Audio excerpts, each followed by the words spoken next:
Hello everyone आपण समस्त को स्वागत आपण प्रिय यूट्यूब चैनल को आसतु संपूर्ण तथ्य वीडियो जानीपारे जूनियर टीचर रो रिजल्ट को नहीं कहीं आज देखो ग्रीवांस किसी आशा जाते से कहवा अनुसार प्रकृत रिजल्ट के भी आसवाक जाऊँगी संपूर्ण तथ्य आप जानीपारे समस्त को नहीं डिभी हेब ना केते जन पिला निजी कि केवल 20,000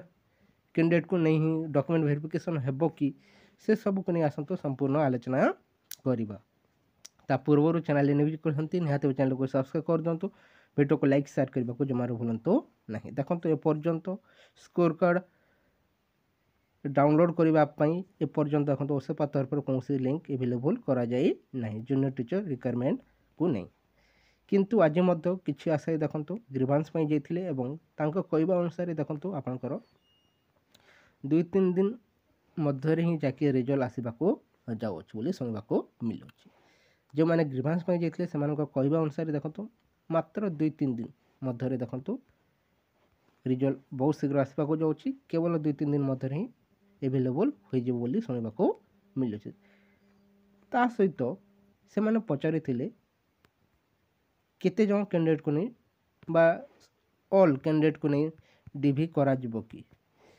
तार उत्तर देथिले रिजल्यूशन रे जहाँ रही ताहा ही करा जिवो बोली किंतु रिजल्यूशन रे केते जन को निया जिवो ताको ने कौन अपडेट नहीं संपूर्ण पिला नहीं मध्य करा जाय पारे किंबा द्विगुणा पिला नहीं मध्य करा जाय पारे किंबा केवल 20 के मध्य नहीं मध्य करा जाय पारे किंतु ताको नहीं देखो रिजल्यूशन रे कौन मेंशन करा जाय केते जन पिला को डीवी पई डका जिवो बोली किंतु शुणा मिलूँ एवं जो मैंने ग्रीवांस जाते कहवा अनुसार देखो रिजल्ट केवल 2-3 दिन मध्य आसीज बोली शुणा मिलूँ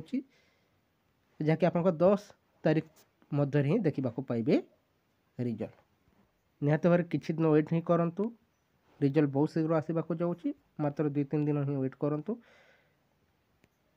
आपंकर सेकेंड वीक रे ही जाकि रिजल्ट देखा पाइबे एवं डीवी आपंकर 3rd वीक मध्य ही आरंभ हो रिजल्ट आसी 2-3 दिन मध्य देखो आप डॉक्यूमेंट वेरिफिकेशन स्टार्ट हो ये किसी इनफॉरमेशन रही है जो भल लगी वीडियो को लाइक करूँ ता सहित सामान शेयर कर दिंतु थैंक यू फॉर वाचिंग।